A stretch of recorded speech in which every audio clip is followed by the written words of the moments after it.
Hey there, baseball fans. Nathan Rohde and Shooter Hunt here with the latest episode of Coffee and Curveballs. Shooter, it's after Labor Day weekend, the unofficial end to the summer. We're now rolling into the fall, so today we're going to take a look back at the summer with some of our standouts, hitters, arms, and even some sleepers. School's back in session, but fall ball is coming real quick. But before that, we got to get after all the summer action and recap it with some of the top players. No doubt. So we'll start it off with me. I'm going to give you some standout hitters. I'm going to focus, obviously, on the 2019 class. You know, with the draft prospect, Shooter is going to go into some underclassmen. But Shooter, for me, one of the standout hitters for the summer was without a doubt Corbin Carroll. You know, he was a guy I saw as an underclassman at area codes last year and then at USA's NTIS. He goes into the summer. Tournament Stars, he absolutely went off. He did everything. He played defense, wreaked havoc on the bases. He hit the ball hard, showed off a little bit of power with a home run. Go into area codes, and it wasn't as loud of a week, not really loud contact, but he made things happen. He drew walks, he stole bags, he played defense. I mean, this guy got electric tools and is one of the most exciting players in the 2019 class. Yeah, and at that area code, he walked like 7 times during it, so it's hard for him to have that loud contact, but he was still a major factor for that team. He certainly was. And then another hitter that really stood out of the area code games, probably was the biggest winner of the event in terms of showing up, showing out, showing what he's got, and that was Brooks Lee, infielder from San Luis Obispo, son of head coach Coach Lee at Cal Poly. Obviously a coach's son. I mean, just the way that he plays the game with how polished he is. I mean, he's got plus hands. He's got feel for the barrel from both sides of the plate. He was one of my favorite hitters that I saw this summer. Yeah, you get a switch-hitting infielder who's versatile, can play any position on the dirt. You know what? He's going to get some looks this spring. Saw good defense out of him and Corbin Carroll. Obviously, Brooks Lee, he probably plays shortstop in college, but more likely moves to third base or second base at the pro level. But the last standout hitter I'm going to bring up, and as always, of course, we're going to go in more depth on a podcast, but the last guy I'm going to bring up, a few more questions about him defensively, but it's not going to really matter because he's got the most important tool, and that's the hit tool, and that's Tyler Callahan out of Florida. This dude just hits everything in sight and hits it hard. Yeah, and he's been one of my guys for a while now in that 19 class since he played with that Central Florida Gators team way back when I first started checking him out as an underclassman. But always been able to hit. The power's there from the left side. So positionally, we'll see where he ends up, but that left-handed bat's going to play. It certainly is, and that's the most important tool. You get promoted for your bat, so certainly good things to come from Tyler Callahan. But, Shooter, who do you got as your standout hitters that you saw this summer? Well, I think coming throughout the summer, the number one name in this 20 class that really rose throughout the ranks is Dylan Cruz, an outfielder out of Florida. The biggest thing you can say about him is he just continues to perform. And a lot of times, right-handed hitting outfielders who, he's most likely a corner guy moving forward, although he's got athleticism, can possibly spell some guys in center. But those guys, have some trouble in the draft, but each time Dylan Cruz goes to a big event, he performs. He hits the big-time pitchers. Doesn't matter how old he is. He's pushed his way onto this USA team just with his performance. And I think his ability to hit is going to carry him. And it's going to be something draft year next year, they're going to be talking about him. This kid just does it every single time, and he's going to work his way up. Yeah, and obviously, like we just mentioned with Callahan, that hit tool is so important. And if it's something that you show over and over again and prove it, then there's no choice but to keep, to draft you or take you, just move you up. Obviously, that bat for Dylan Cruz is super important, and he can really handle it. Yeah, every time you find a scout or you want to, break him down a little bit, it's like, oh, he does this. Yeah, but he had 2 doubles. Oh, but maybe he doesn't do this. Yeah, but he just hit a home run oppo. So Dylan Cruz continues to be special in that 20 class. But also, Cole Foster's a guy this summer that I really like. Switch hitting infielder, playing some shortstop now and has the hands to play there in college. TCU commit, most likely third baseman, just with the frame. just on everything, and he does not get cheated from both sides. Really like the bat, and the confidence that he walks around with is something that I see working really well for him in professional baseball, whether it's after he goes to TCU or before. Cole Foster's a name moving forward into the fall that I'm going to be locked in on. Mm-hmm. Just like Brooks Lee, switch hitting infielder with the feel for the barrel. I mean, that's hard to look away from. Yeah, and how can we not talk about the 2020s throughout the summer without talking about Pete Crow Armstrong? I know he's your guy, Harvard Westlake. He's a Vandy recruit, probably going to lock down center field for that USA team in the Pan Am games. Mm-hmm.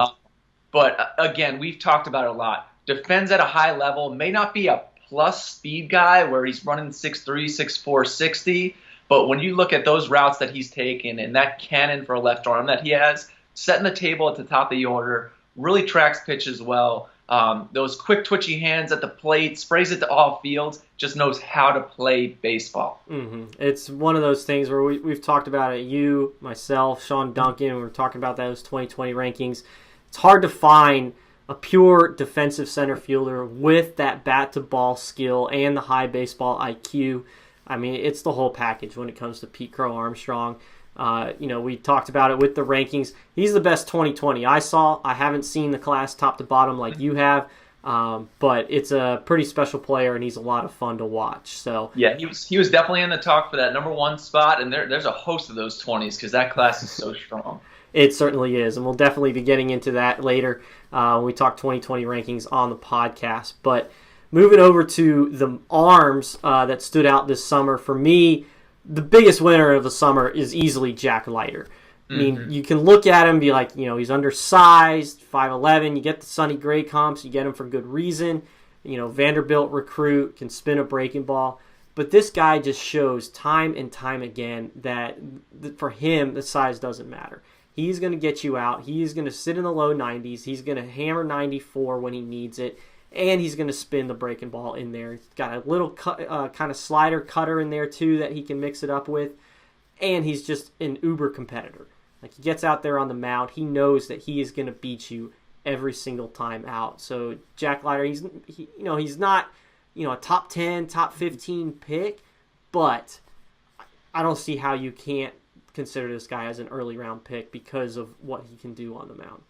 Yeah, you got those bloodlines. He's constantly improving, and like you said, the results are there. Mm-hmm. Where a lot of guys, you're doing projection, looking at the draft. Hey, this guy continues to get outs. It's easy for him right now, so he's making it look easy. So good for him. Yeah, he certainly is.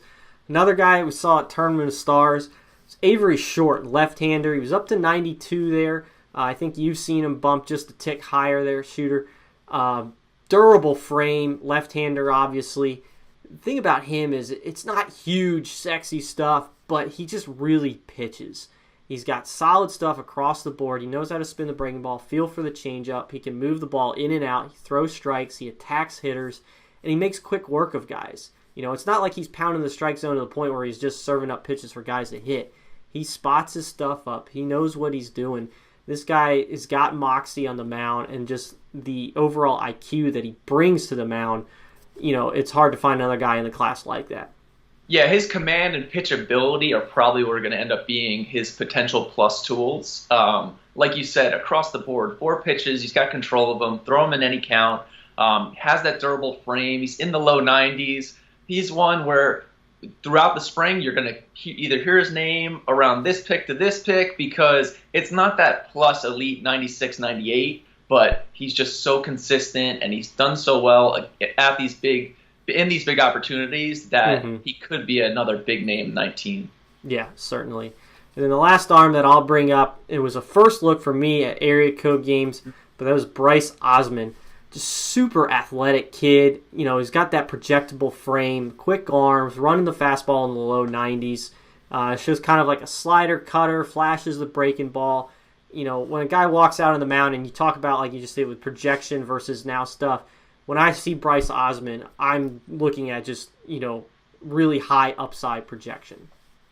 Yeah, and for a scouting perspective, an athlete like that who is so wiry and athletic and the ball jumps out, that makes the projection really easy. So, pushing a lot of chips on a kid like that, becomes something that will most likely happen in the spring, especially his progression's been really good throughout the last couple of years, where we saw him at the underclass area code, was really good, and then making the jump this summer to become one of the premier right-handers in this class. Without a doubt. So, Shooter, who are some of the 2020 arms that guys should be keeping an eye on? And there's a lot of them in the 2020 class. So right off the bat at the top, Jared Kelly made a huge jump in our rankings.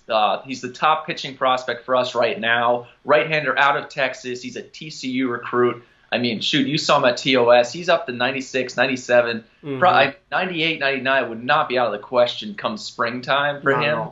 And what really stands out to me right now is the frame and how easy the velocity is produced. So it's easy to project, like, hey, this guy's going to go out there and give you 6 strong, maybe 7 strong innings because he's going to not wear down throughout. The breaking ball is good, still coming along a little bit, but because the hand speed's so quick, you can easily see a slider being manipulated a little bit better in the future. But shoot, he's running up there. He's so young right now, and the frame is still developing somewhat. That Jared Kelly's a guy who could be the guy in 2020. Yeah, you talk about how easy it is for him to produce that velo. He's out there just on the mound playing catch, and it's coming out, anywhere from 90 to 97. In short stints, he can sit 94 to 96. If he's trying to drag it out a little more, he's 92, 94, touching higher.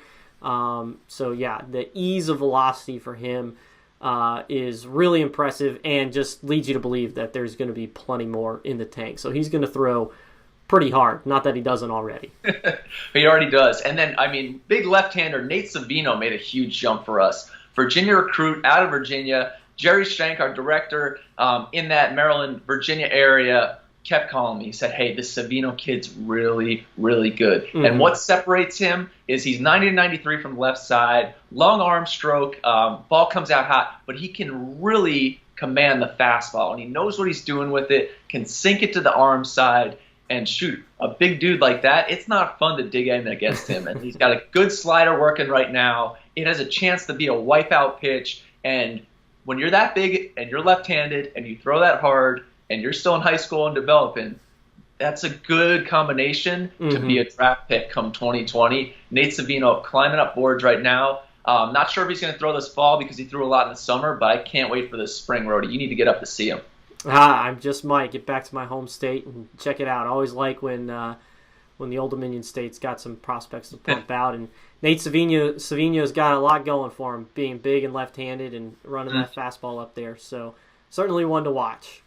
Yep, and then my last one is a kid out of New York, Jason Sabacool, who we've watched over the last, let's say, 12 to 18 months, continue to develop physically. We saw him last year at the Future Games before he committed to Maryland.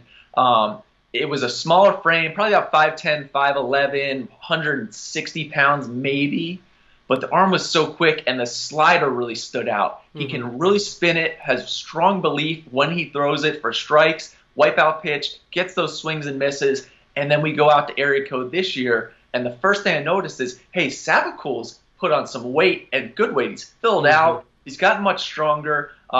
He's probably about 6'6", 180 pounds or so, but his lower half is starting to get more defined, and his backside's strong. The fastball throughout the summer was 89 to 92, but again, that slider is what's going to separate him. Looks like a Friday night guy moving forward if he makes it to campus, but 2020 again is going to be a really strong class for us. Yeah, it's a really strong class overall. And then you mix in with Sabacool, the fact that he's a Northeast arm. Those guys always, less mileage, a shorter season in the spring, tend to kind of bump themselves up a little bit. So definitely a guy that we'll be watching the next couple of years. So moving on, I'm going to give you some sleepers. Sleepers might not be, the exact term that we're looking for here because I know these names are guys that you definitely have heard of.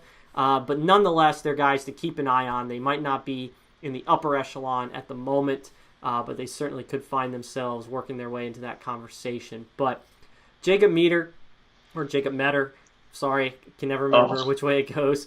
But, little guy, undersized, like we were talking about with Jack Leiter, but similar. Swing and miss fastball, gets it up in the zone, that spin rate, really has guys swinging through it, but then he can spin the breaking ball and he can put it in the bottom of the zone, so he's changing your eye level. He's got that pitchability out there on the mound. He's a guy that, Shooter, we talked about him a lot last summer when we saw him at area code underclass games, and it's just continued to progress. I really like him, think that he's, can be a really good college arm, but definitely should get some looks for the draft.